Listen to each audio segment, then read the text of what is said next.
If you're a facilities manager at a university, you know students rely on the cafeteria for breakfast, lunch, dinner, and the occasional late-night snack. So when a dishwasher breaks down and dirty plates pile up, the mess hall can turn messy in the blink of an eye. Enter Grainger. With over 1 million industrial-grade products and fast delivery, the product you need now is never far away. So you can turn that dishwasher back into a lean, clean washing machine. Call, click Grainger.com, or just stop by. Grainger, for the ones who get it done. We will not be held responsible for any hearing impairments or damage caused to you from excessive exposure to this sound. Any hearing impairment or damage caused to you from excessive exposure to this hearing impairment or damage.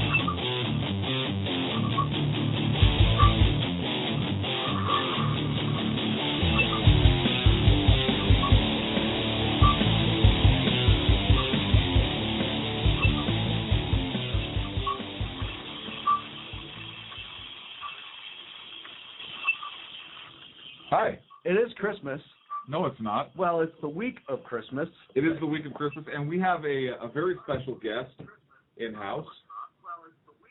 Yes, we do. Tell us all about that special guest.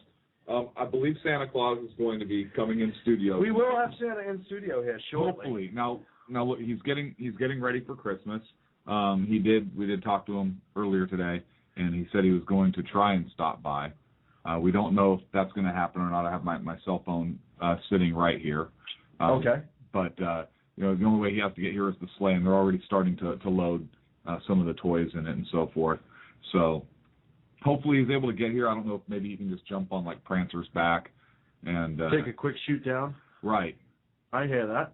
Apparently he actually wants to weigh in on this whole gun discussion. Really? That's happening. Yeah, which is weird because he's not an American citizen, so I'm curious to see what he's going to have to say on that. Well, I mean, but he's a man. He's a worldly man, and he's been around a long time. He has. He's seen a lot of different things. So it's good insight to have. Well, I'm first of all. The problem we have is history repeats itself, and we don't necessarily take notice of that on a regular basis. Right. By the way, where's my coffee? I know you brought it over here. I don't know. I gave it to you. So, how'd you lose it? It's the most important thing you have. It is, and I didn't even sit up or get up, if you noticed. So this show is happening, as many people were. There were two reasons that this show might not have happened. Number one, the Mayan calendar ended. Right. The world was supposed Well, it may not have got to us because on our coast it's only 10:30. So we still have. Are there any listeners on the East Coast? I don't know. So if you're still there, I'll have to pull up the show chart. Are there any tweets coming from Australia? No, I haven't seen an Australian tweet in a while, as a matter of fact. Okay, that could be a problem. Well, hopefully we don't go off air here in an hour and a half. And the other reason is, listen, football last week. I know. We were before you dive into that, mortal enemies. No, I'm diving into this right now. No. I want to go back to the Mayan calendar for a second. Oh, okay. First and foremost, I know me, and I'm a pretty average guy. You're above average. You're still short. I also know that being an average guy, I get lazy on certain things. Okay. Did anyone think for a second, just a second, that maybe the guy who is supposed to be doing the Mayan calendar, or the guys, just got lazy?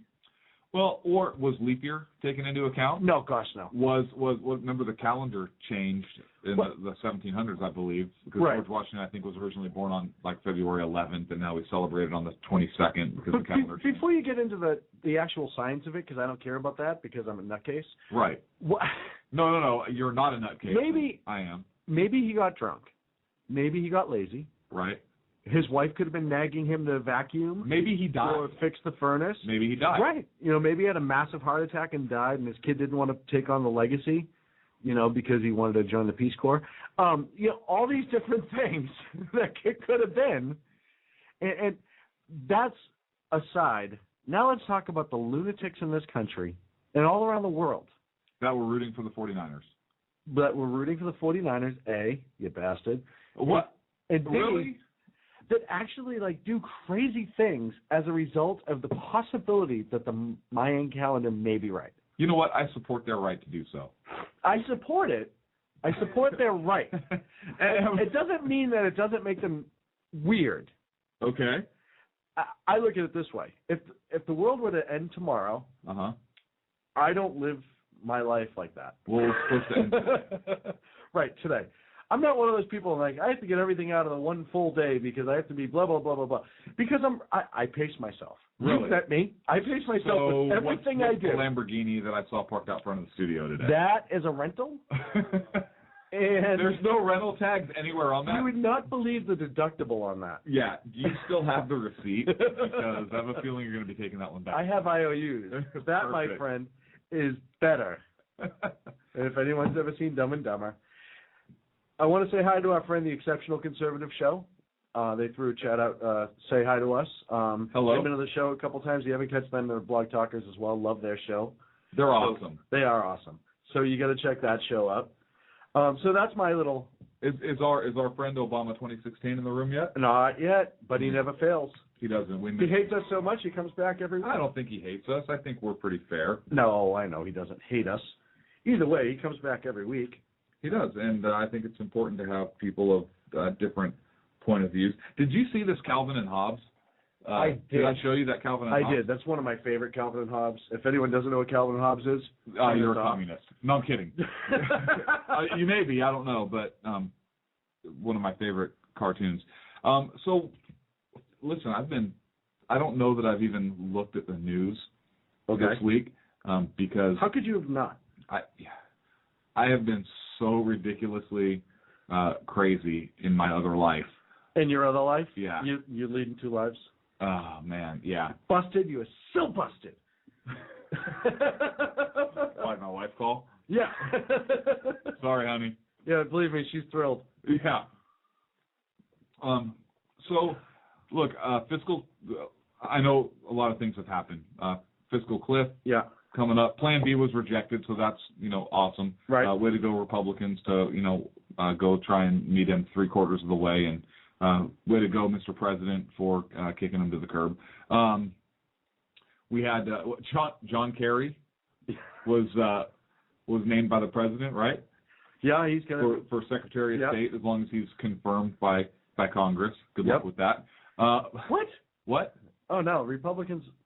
Oh, you said John Kerry? Yeah. Oh, I thought you said Chris Christie. Sorry.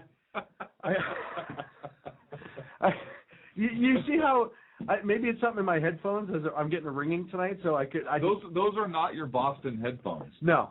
So perhaps you are getting some feedback. I'm getting some feedback. I saw the movie Moneyball again. That was a great movie. It was a great movie. It was absolutely Billy Beane just pretty much. He came up with how modern baseball was played, essentially, and drafted and all that stuff. It was a great movie. Well, that and my favorite part of the movie is when he turned down the Red Sox for a job. That was... Yeah, that hurt us. What? We got Theo in 2 rings. Who? Theo Epstein. Yeah, I don't know who that is. Yeah, I know. So is that an actor? No, he's not an actor. Wait, was he like one of the Jackson 5? I don't know who that is.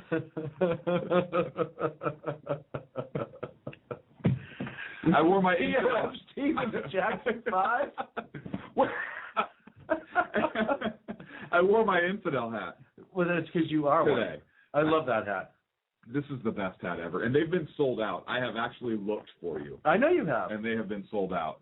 That's all right. And I'm not giving you I still have my paper sack in my head. I had a funny question in an email. Somebody said to me, hey, why Sackheads Radio? Why did you do that? Like, what's the meaning behind it? And I said, well, we tried it with plastic bags, and after the trip to the hospital, we figured we'd better go to a plan B. Well, but no, this is actually our plan C, because if you recall, after the plastic bags didn't work, we tried nooses. We tried ropehead radio, and that didn't work out so well for us either. Yeah. And then we tried cowboy hat head. We did try that. Right. We tried sombrero head. We did. Sack head just kind of had a nice ring to it. It fits, so there you go. Hey, Are you actually going to answer the question honestly about why we chose that, or are we just going to leave them hanging? No. Well, I did. I said we tried the plastic bags. It didn't work. What is wrong with that? Okay, anybody who's ever seen a picture of us notices that there's paper bags constantly over our heads. And I don't know if it's commentary on our looks. I don't think so. But well, we definitely have faces for radio, so it works out well. So, real interesting. Before we great coffee. I know, Dunkin' Donuts, baby. Every single time. I know. We just can't get enough of it. I almost feel guilty for drinking this. I don't. Well, no, because I got it for you, and then here I am. No, it's the holiday season, my friend. It's the Christmas season. Are you stinking kidding me right now? You know, did you really just say no, this is the holiday season? Absolutely, and I'll tell you why. Why? We just had, Thanksgiving. We did just have Thanksgiving. Mm-hmm. We had Hanukkah. Mm-hmm. Christmas is coming up, mm-hmm. which I celebrate and you celebrate. Mm-hmm. Then the New Year's. Mm-hmm. For that whole time, mm-hmm. I'm not as big as a jerk mm-hmm. as I normally am. Right. But for me, that's the entirety of that is the holidays. Okay. Christmas is Christmas. See, for me, this is the Christmas season. Okay. Because that's where, and I'm right. So for me, all the no, you're not. I am. There are holidays, but it's like after Thanksgiving, it's no longer I am one always, of the holidays. As soon as Thanksgiving starts, I am always in a much better mood. I love the holiday season. Okay. I love Christmas. I love Christmas music. I love the Christmas season. So I love the Christmas spirit. The Christmas spirit, okay, yep. Not the holiday spirit. Right, no. Okay. And that's our disconnect. Okay. I am in Christmas mode from, December 1st on-ish. Okay. So do you say Happy Holidays or Merry Christmas? No, I say Merry Christmas. Okay, so it's the Christmas season. But I also say Happy Thanksgiving, Happy New Year. Right. I do say Happy Hanukkah to my Jewish friends. Absolutely, but do you say Happy Holidays? No. Okay, so this is the Christmas season. Thank you for agreeing with me. It took a second, but I never disagreed with you. You try to frame the argument like I disagreed with you. I wasn't disagreeing with you. Can I not force an argument? No. Listen, I don't want to argue with you about this. So, the Fiscal Cliff is here. Did you say the Fiscal Cliff? I saw that movie. That was a great movie. That's not what you said. Real quick, Plan B was rejected, of course, because, why wouldn't it be? Was Planned Parenthood rejected? No. That's weird. Yeah, I know. That was in Plan C. Before we get too far into the Fiscal Cliff. Taxes was waiting around for your taxes to be done, which led to worrying about not getting any money back. Now Taxes is matching with a TurboTax expert who can do your taxes in a day to get you up to $4,000 fast with a refund advance loan. Now this is Taxes. Intuit TurboTax. Get an expert now on TurboTax.com. Expert filing only available with TurboTax Live Full Service. Refund advance has $0 loan fees and 0% APR. Refund advance loans may be issued by First Century Bank, N.A. or WebBank. Terms apply. Subject to approval. Do you think Boehner is going to retain the speakership? Bachmann already threw her hat in the ring. Who did? Michelle Bachmann. I think the Republicans need to be very careful, and here's why. I would love for Michelle Bachmann to get the speakership because she is a true conservative, and I think Boehnert is Boehnert. I'm going to call him Boehnert. Well, no, Boner, because it's part boner and part coward. I think that he is. I think the Republicans are scared. I think they're cowards, and Boehner in particular. Yeah. We've had this discussion before, not to beat a dead horse. The Republicans have done very well when they've stuck to their conservative principles, and I point to the Reagan era. I point to Newt Gingrich when he was tough, and he and Clinton actually, I think he shut the government down for I don't remember how, 9 days, 7 days, something like that. And they actually came to terms because he had courage. The midterm elections of 2010, when the Republicans were very conservative, had courage and actually stood up for principles, specifically the Tea Party conservatives. And now we have the election of Obama. Look, the people allowed the Republicans to keep the House, and what do? They start to capitulate and back down. Look, you can force a very meaningful discussion. If you want to compromise, then that means that the Democrats have to give something up. They have to give in to something. And their argument is that they constantly give in. They're not talking about major cuts. Where? They're certainly not talking about tax breaks for everybody. They still want to go, if you make over $1 million, blah, blah, blah, blah, blah. I know they like to demonize wealthy people. And believe me, I'm not wealthy. The joke about the Lamborghini earlier was just that, a joke. They love to demonize them, and they try to turn them into like the Mr. Burns character from The Simpsons, as the big evil man who sits behind the desk and twiddles his fingers, releases the hounds whenever somebody comes by looking, whoever it is, the Boy Scouts or whatever, Girl Scouts. When the simple fact is a lot of the people that are in that are individual small business owners who claim their business as their individual tax. And yes, the overall of their business may make $1 million or over $250,000 or $500,000, but they themselves don't have that amount of money. Correct. And that came out during the election. Even the president admitted that, and then it kind of goes away now that we're in the actual financial, and they're back to demonizing. Oh, rich people. Michael Moore, the guy who drew that piece amazing. Of crap. Oh no, he's lost a lot of weight, so he's a thinner piece of crap. Has he really? Does he have cancer? No, he's not that I would wish that on anybody. No, he's it's just not walking. A question. Okay. Either that or he's stressed out. He's one of the biggest ones, and he's come out already for guns. But I follow for guns? Really? That's weird. No. Oh. Funny story about that. His, I believe it was one of his bodyguards was arrested. Minions. For having a gun illegal at the airport a couple of years ago. Really? Weird how that goes aside. Huh. But, he's one of the ones with the Fiscal Cliff talking about the rich, and he was out in Occupy and all that stuff, and I see him on Twitter. Yeah, I follow him on Twitter. Oh, okay. Lives in a huge estate in Flint, Michigan. Makes millions of dollars. He's a big pro-union guy, and this is one of the rich libs. The guy, I'll always give more. Uber pro-union, he was there talking about how great the union is. Has numerous times been found having a non-union cast when he's recording. So these are the people that they're trying to push up and be like, oh, look at this rich guy. He's willing to pay more. He's one of that guys. But he's the guy who goes against everything he says he stands up for constantly.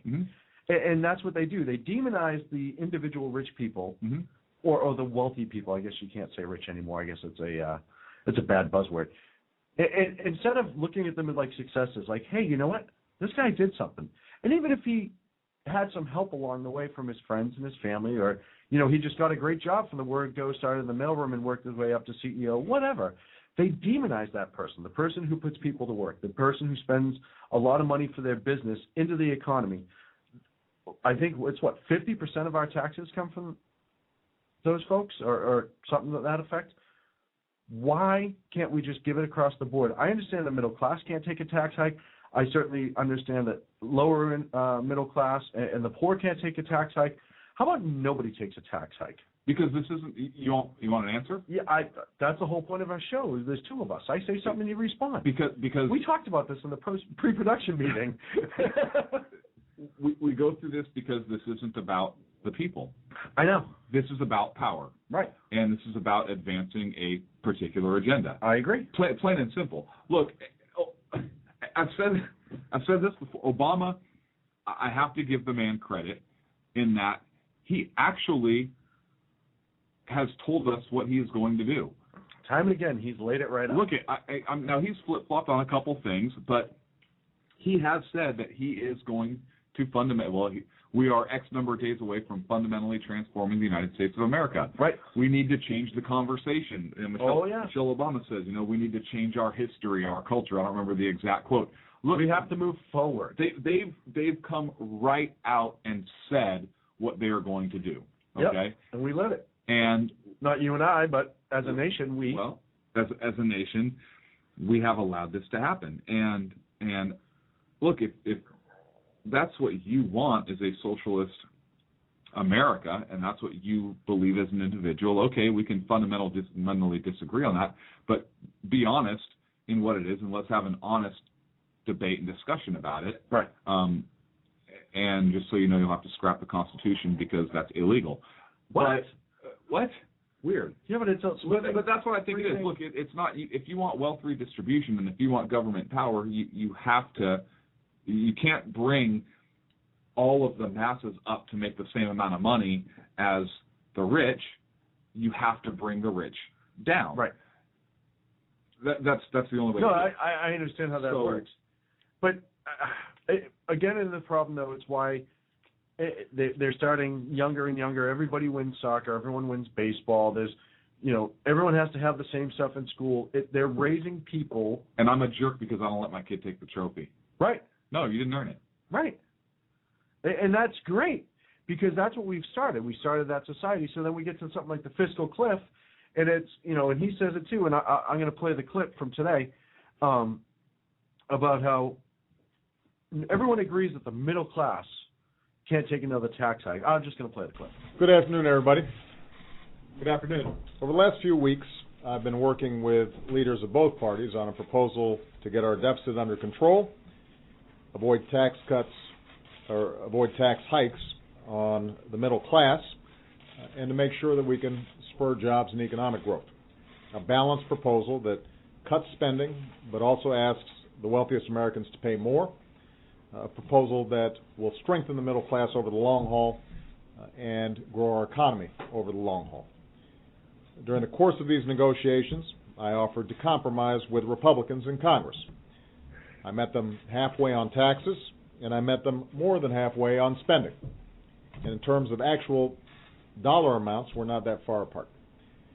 As of today, I am still ready and willing to get a comprehensive package done. I still believe that reducing our deficit is the right thing to do for the long-term health of our economy and the confidence of our businesses. I remain committed to working towards that goal, whether it happens all at once or whether it happens in several different steps. But in 10 days, we face a deadline. In 10 days, under current law, tax rates are scheduled to rise on most Americans. And even though Democrats and Republicans are arguing about whether those rates should go up for the wealthiest individuals, all of us, every single one of us, agrees that tax rates shouldn't go up for the other 98% of Americans, which includes 97% of small businesses. Every member of Congress believes that, every Democrat, every Republican. So there is absolutely no reason, none, not to protect these Americans from a tax hike. At the very least. So I just can't listen to him sometimes. So so he talks about the 2%. And again, it's the 98 versus the 2. Look, he's going to create this. He's going to push the agenda of separation. Let me flip this, Mr. President. What you're arguing about is 2%. Now you're putting it on the Republicans that the reason that taxes may go up on everybody is because they won't agree to raise taxes on that 2%. What about it if I turn that around and I say, no, the reason everybody's taxes are going to go up if this sunsets and if you don't meet the deadline is because you refuse to capitulate and make everybody pay, since the 2% won't pay more, in your opinion. They already pay more. If everybody paid 10% and they make $1 million, 10% of $1 million is more than somebody paying 10% of $50,000. So I can flip that right back around on you. Unfortunately, I don't think members of the media they're too busy humping your leg or whatever it is the hell they're doing. They won't turn that around and ask you that question. Well, so, Mr. President, why is it that you say the Republicans are the ones that are going to cause that when the Democrats also are holding firm? Look, somebody's got to blink. So, and this is going to bring me into my next segment, our next segment a little early, and I don't mean to do that. But no, then don't. Hold off. No. Okay. He never talks about spending and cuts. It's always about raising taxes. He said cuts. Right. But he never talks about big cuts. Right. And that's or entitlements. Or entitlements. And, it says to me that he doesn't want to compromise because that's one of the biggest things that Republicans should be going after, and they do most of the time. Not Boehner, because he's a moron. Boehner. But that's one of the biggest things. Hey, we got to cut entitlements. We got to cut big spending, and work our way down, and then we can look at what we have. Once we get those cuts out of the way, we can see what we need to do to close the deficit. And I'm going to start by not taking a salary. Right. But let me start. Let's start with the cuts, and then that'll give us our bottom line. Once we see what the cuts off the bottom, what the total sum will be, then we can go, all right, that's the number we need to get rid of. What can we do? And let's talk about the fiscal cliff. The fiscal cliff doesn't mean that I'm out of money. It means the government's out of money. Yeah. Hey, government. It means y'all are out of money. Right. You spent everything we gave you. Yeah. That's your problem. It's your job to come up with a solution for that. Come up with a solution for that. Figure it out. You guys have had how long? You've known this was coming for how long? What wasn't the last fiscal cliff scare a year? Yeah, but he had to get reelected. Oh yeah. He had an election to run. That was the most important thing. Yeah. I have to get reelected because the work's not done. Yeah. And this is what the work's going to be. It's going to be taxing the rich, keeping entitlements the same, and then our next segment, or I assume it's going to be our next segment, is gun control. And that's going to be where that goes, which, by the way, is going to absolutely cause more money into the budget. Oh, my, especially with some of the proposals. Yeah, and we'll get into that the next time around. Exceptional conservative in the chat room said if he canceled his vacation, he would have saved us $40 million. That would have been nice. Yeah, $40 million to go on vacation. I can't go to the snow for the weekend some weeks just because, bills, and I'm a normal person. I pay my bills and all that stuff. The way paychecks fall. Yeah, exactly. I mean, it's just, unfortunately, it works out sometimes. Here he is, $40 million. Oh, but fiscal cliff, budget cut. Fiscal cliff, budget cut. We're in trouble. They're not go. Plan B down. But I'll be back, y'all. I'm $40 million vacation. But I'm the president that cares. I know what it's like to suffer as I get on Air Force One and off to Hawaii. Now, first of all, which they don't tell you is 2 Air Force Ones go on every single trip. Okay, now hang on. I have a couple things on this, and I might piss off a couple conservatives in the chat room right now. First of all, anybody that goes to Hawaii is okay with me. Okay? Second of all. It's nothing against Hawaii. Second of all. I know you're protective of Hawaii. Second of all. I could not imagine a more stressful job than being president of the United States. Absolutely. And having a family. So the fact that the man wants to go on vacation, I don't begrudge him that. Get that little sausage finger down. I'll finish my point. It can't be little and sausage at the same time. That's a good point. Vienna's. That's not a sausage.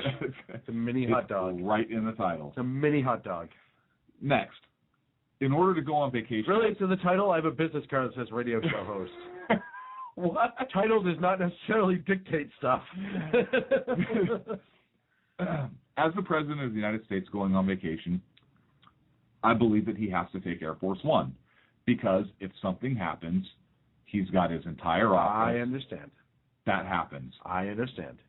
Next, as far as 2 Air Force Ones, I will actually even grant him that. 2 Air Force Ones, 2 Marine Ones, because especially being such a high potential target as President of the United States, you need to be able to have decoy aircraft and so forth. I completely get that, and I don't hold.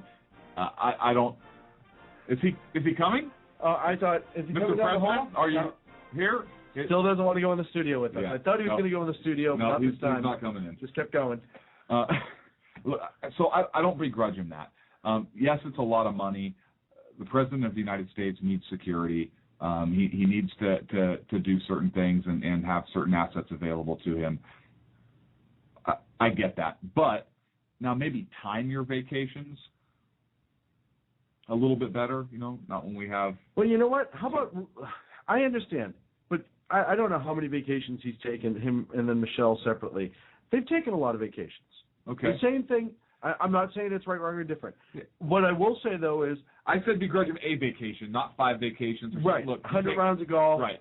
The same thing that I don't take a vacation every year. Mainstream media slammed the previous administration for and blamed everything on the previous administration. Yeah. He's taken more liberties. I'm not saying it's a stressful job, but you know what? If he said, we're going to stay in the White House this Christmas, we have a lot of work to do, I talked to my family, we're going to stay home and have I would absolutely have I would respect that. Right. Absolutely. And then, hey, you know what? It's been 2 years, a year since we've taken a vacation. You want to take one vacation a year. Hey, I get it. I don't always take a vacation every year, so... Oh, we're going to go to Camp David, to the compound, and we're going to do it out there. It's gorgeous out there. There's absolutely nothing wrong with Camp David, So There's There's all nothing wrong these with things. Hawaii either, just to be clear, Mr. There is zero wrong with Hawaii. Okay, thank you. It was not a personal assault on your people. What do you mean, my people? Your No, family, really, now you're going to bring race into this. you're Portuguese. That's not the point. You said my people. That's clearly a racist remark. Oh, goodness gracious. But no, I have a problem with that, Okay, then you have a problem with the timing. I do. Not the money? Well, no, I also have a problem with the amount of vacations that he takes. And I have more of a problem with the media, not the mainstream media, not jumping him on. Okay, now I will. But it goes back to the fairness. I will give you this. So, does the president have to stay at a 5.5-star hotel? No. Not 5.5-star. I'm making that up. But I mean, he could stay at. No, it becomes a 5.5-star hotel by the time he gets there. Yeah, good point. He could stay at, maybe save a little money here and there, but.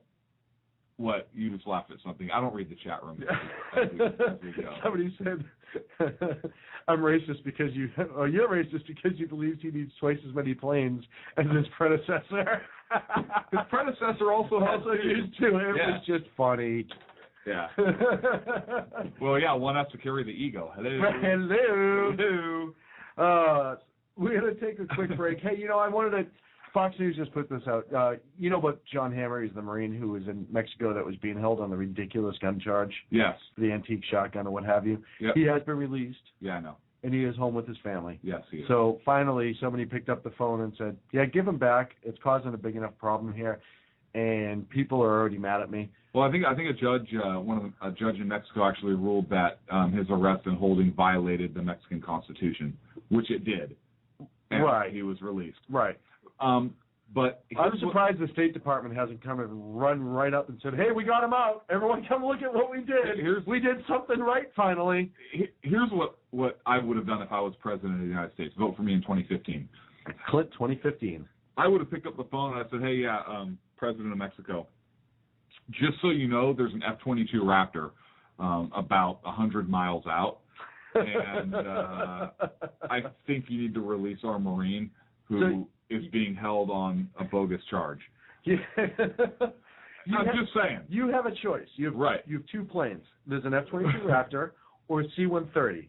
Which one do you want? The C-130 to fly our citizen home, or the F-22 Raptor to remind you that we're not that far away? I'm just saying. Right. Just throwing it out there. Throwing it out there. Because you have one of our military men who actually did not... Former military, but still. Who actually did not break the law. Right. So... You know what I bet it was? I bet you got stopped and he didn't have the $75 to buy off the federale. Probably. So, and those are the guys that we're going to trust when gun control goes into effect to make sure that the illegal guns don't cross the border. They don't patrol our streets. No, but when the liberal dream takes place and the guns are erased in America, and then the cartel, we'll talk about it the next segment.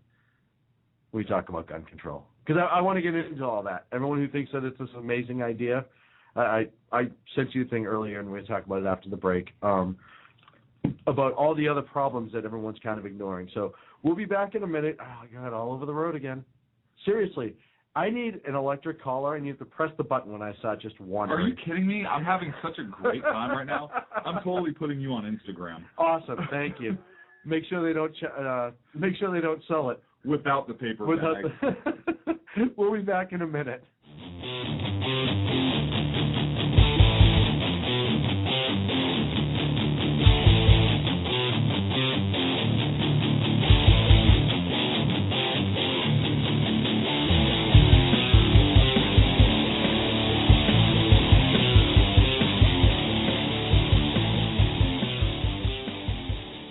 How you doing? John Grant here.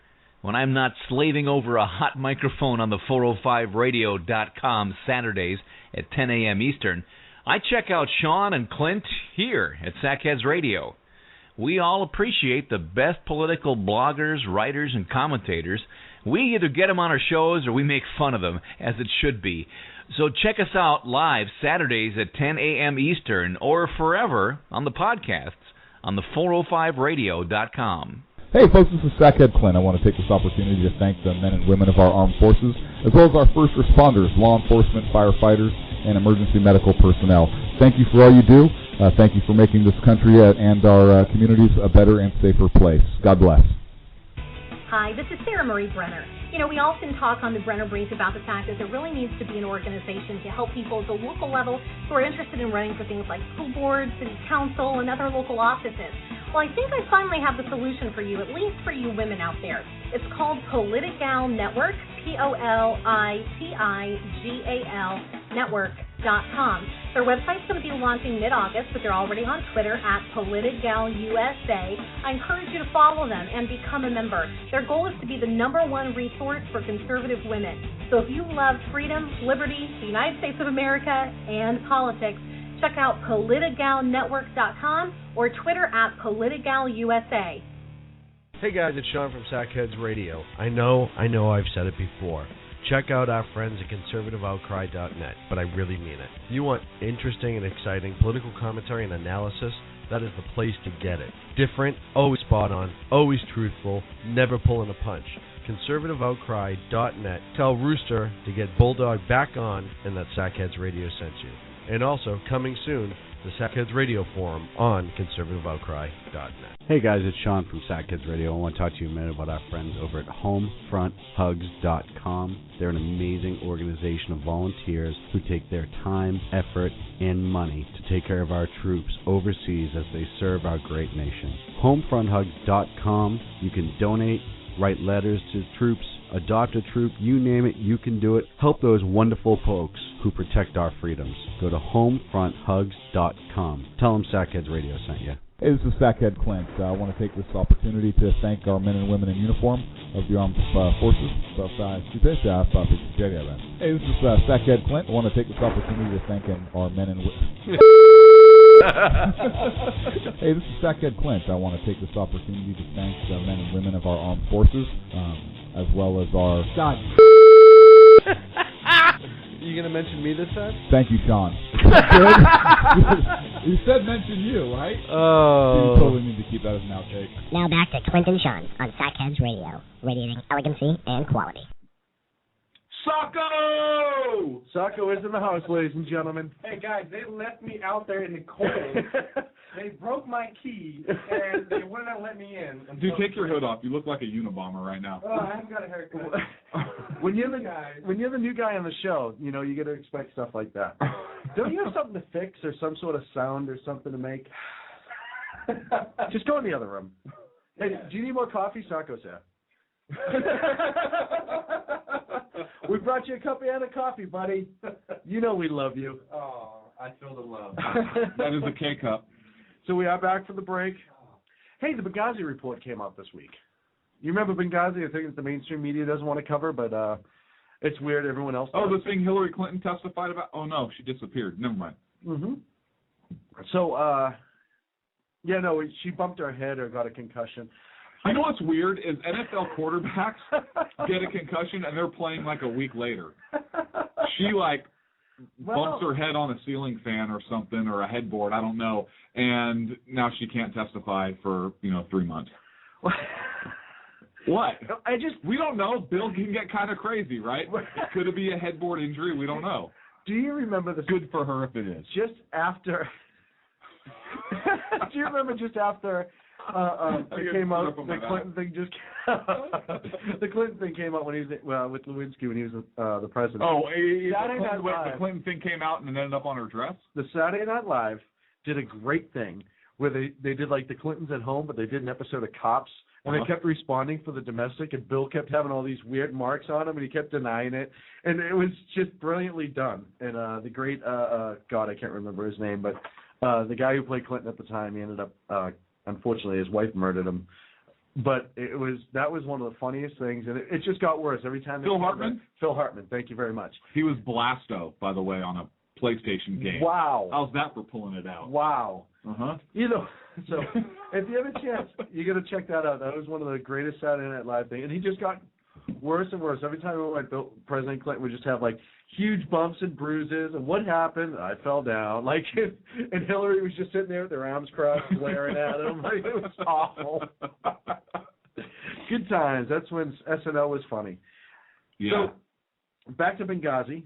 Hillary, as you know, as Clint so kindly pointed out, bumped her head. We don't know on what. That was just, we just guessed that maybe it was that, but she felt bumped her head. Is it not possible? Anything's possible. Okay. We all know he's a tiger. Well, there goes that G rating. Anyhow, so I just got some of the highlights here. I'm not going to go through all of them, but some of them that I think is important. One of it is overall. It said that the security concerns in high-risk area like Behngazi was due to lack of funding and resources, which we knew in Behngazi they were asking for more resources months before the attack. Right. And the quote was, one overall conclusion of the report is that Congress must do its part to provide necessary resources to the State Department to address security risks and meet mission imperatives. So they're blaming Congress. Yeah, that's what. First I was like, now wait a second. How about the State Department? And who did this report? This was the Hillary Clinton's Accountability Review Board. Huh. Comprised of? It's chaired by former Ambassador Tom Pickering, vice-chaired by former Joint Chiefs Michael Mullen, and I believe there's a few other ones on there as well. And who appointed them? I don't know, to be completely honest with you. Hillary Clinton, maybe? I think, yeah, but I think it's bipartisan, if I remember. It's an independent. Oh, well, then it must be right. So. Well, no, I didn't say that, but they slammed them. They did slam the State Department pretty well, actually. So, but as a result, 4 people in the State Department have resigned. Good. After this come out, so that's a good start. Good. It's not enough, but it's a good start. Hopefully, the president will resign. It's not going to happen. But do you think this is going to kill Hillary if she was planning on running? No, and here's why. I think Hillary is, first of all, I think the Clintons are very, very shrewd politicians. And I think that Hillary is pulling out, not in the same sense that Bill did, and she's pulling out now, and she's leaving this administration. And in 4 years, she can come back, or in 3 years, she can come back and say, you know what, mistakes were made. And the current administration, by that time, you know, he's a lame duck. The current administration made mistakes and certain things happened. I was in control only to a point. I didn't want to work in that environment. I didn't feel that I could make a big difference and have things go the right way, blah, blah, blah, however she wants to spin it. And I think she has the following and the credibility, although I'm not sure that it's well deserved. I don't think she's done a horrible job in her role as Secretary of State. I don't think she's done a horrible job. No, I don't disagree with you, but I think that she can spin that to be able to come back, and she has such a following where I think she would be able to do it. Now, is this going to be a point of attack for whoever's running against her? Absolutely. Is it going to hurt her? Yeah. Is it going to be detrimental? I'm not so sure. Well, I just think that this is such a big mark, and, you know. But who's it a mark against? I think it's against her. You think so? Yeah. The president was in the Situation Room. I know the president was in the Situation Room, but. And who does she answer to? She doesn't answer to the president. I don't deny that. So. But what I'm saying is, you know, she had the ad if the phone rings at 3 a.m. Her phone rang at 3 a.m., and she didn't do the right thing with it. The president's phone. His also rang. Exactly. And so who makes the final call? They both get the blame. No, somebody makes the final call. I understand that. And who is that? I don't think it was the president at the time. I think she should have been making the final call. I think it goes to her, and then he gets briefed afterwards. He was watching it live. Right. So therefore, who's making that call? I think she still is, because it's her department. No, I disagree. I think with a situation like that has such a huge foreign policy implication, and you're talking about U.S. Yeah, but this is a man that had zero personnel. foreign policy experience when he became president. What would he know about it? She had more just from being the first lady. Can I finish? Okay. Oh, now I can't interrupt you? Listen, we're playing by Portuguese rules, okay? Maybe I didn't make that clear in our production meeting. I think the buck stops with him. Does she have some culpability? Absolutely she does. I'm not denying that she doesn't. She does.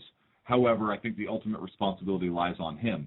And politically, she can make that case. And if she decides to run, I think she will make that case. Again, this will hurt her. Yeah, well, there's no doubt. But I don't know. I'm not convinced that it will be detrimental to a run because I think she can spin it that way.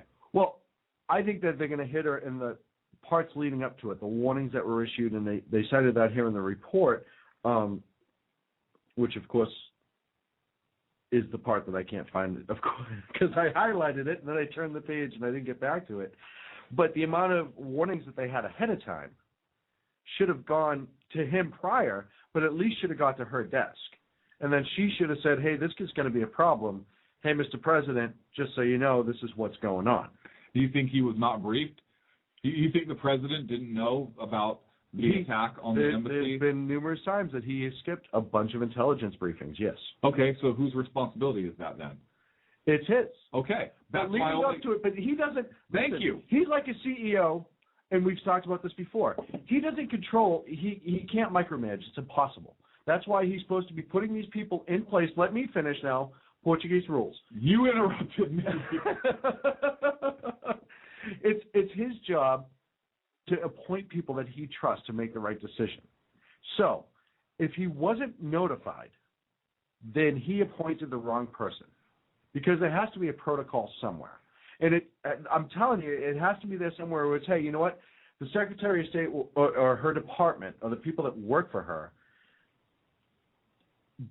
have X, Y, and Z protocol to follow. So if the threat level's here, then they do this, threat level's here. Once it gets to a certain level, it needs to go here. I don't think it even got to her, though, which, just reading the report through, I don't think it did get to her, which is where I'm going with this. So that says to me that she, being the CEO of her department, or the boss of her department, was leading poorly, because stuff like that should have gotten to her, for her to own the responsibility, and then she could tell the president, who would then own the responsibility. Now, so it's a chain of communication. That report is not clear as far as I don't know.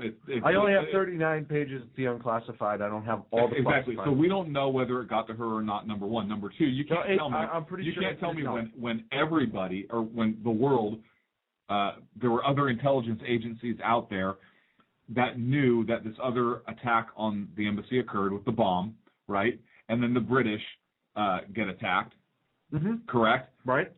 So she didn't know about that? Oh, no. So the president didn't know about that? Should have known.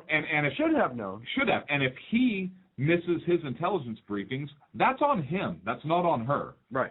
It's not her job to make sure her boss gets to an intelligence briefing. Yeah, but if it's not going to that intelligence briefing. So say he didn't miss one, and they're sending him up constantly. And she's not sending up the line because she didn't. But we don't know that happened. But look, I forget what page it's on because there's 39 of them. But I'm pretty damn sure she didn't even know about the threats. Exactly. And again. And that's what I just said a few minutes ago. But what threats are we talking about, though? We had a couple specific incidents that happened in Behngazi. A couple high-profile events that, regardless of whether you go to regardless of what intelligence briefings you go to or not, you should be aware of. And the President of the United States should have been aware of those incidents, and security should have been stepped up, regardless of the other intelligence coming in. I agree. So, therefore, the buck stops with the President of the United States. The point I'm trying to make is how much disarray the administration is in. Doesn't matter. Your question was, do you think Hillary Clinton, this is going to hurt her? And no, I've moved on since then. Okay. I've accepted your answer. I'm not saying you're wrong. Okay. I am moving on. I'm looking at the bigger picture. I'm saying that this is a good insight into his administration. Of how screwed up it is. Yes.